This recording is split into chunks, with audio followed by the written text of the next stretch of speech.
Hi అండి. అందరూ ఎలా ఉన్నారు? బాగున్నారా? నేనైతే చాలా బాగున్నాను. మీరు కూడా బాగున్నారనే ఆశిస్తున్నాను. ఆహ్, ఈరోజు వీడియో వచ్చేసి ఫ్రూట్స్‌తో కస్టర్డ్ పౌడర్ ఉంటది కదా! అవి మిక్స్ చేసి ఫ్రూట్ కస్టర్డ్ అయితే చేయాలనుకుంటున్నాను.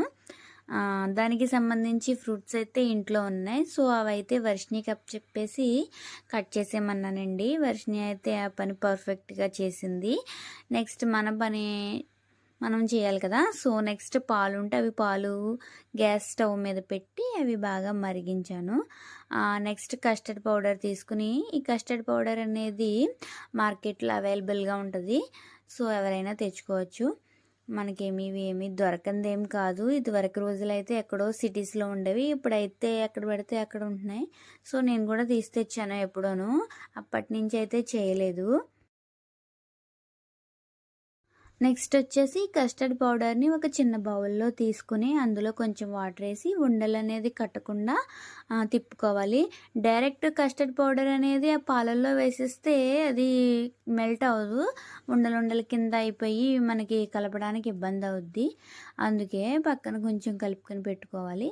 నెక్స్ట్ పాలైతే మరిగిపోయాయండి. మరిగిపోయిన తర్వాత అందులో వేసి కొంచెం అటు ఇటు తిప్పుతూ ఇంకా బాగా మరిగిస్తే కొంచెం చిక్కబడతది. ఈలోపు కస్టర్డ్ మిల్క్‌లోకి వేయడానికి డ్రై ఫ్రూట్స్ ఉంటే ఇంట్లో అవి కట్ చేసుకొని కొంచెం నేతిలో వేయించుకొని పక్కనైతే పెట్టుకున్నాను.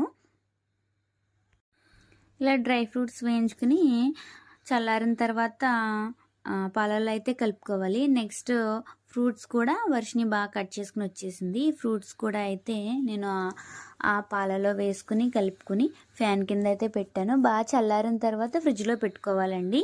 అంతేనండి. ఎంతో చల్లని ఫ్రూట్ కస్టర్డ్ అయితే రెడీ అయిపోయింది. పిల్లలు విడిగా డ్రై ఫ్రూట్స్ తినాలంటే ఎలాగో తినరు. సో, ఈ సమ్మర్‌లో అయితే ఇలా పిల్లలకి పెట్టడం వల్ల చల్లగా ఉంటుంది. అలాగే చాలా హెల్త్‌కి కూడా మంచిది.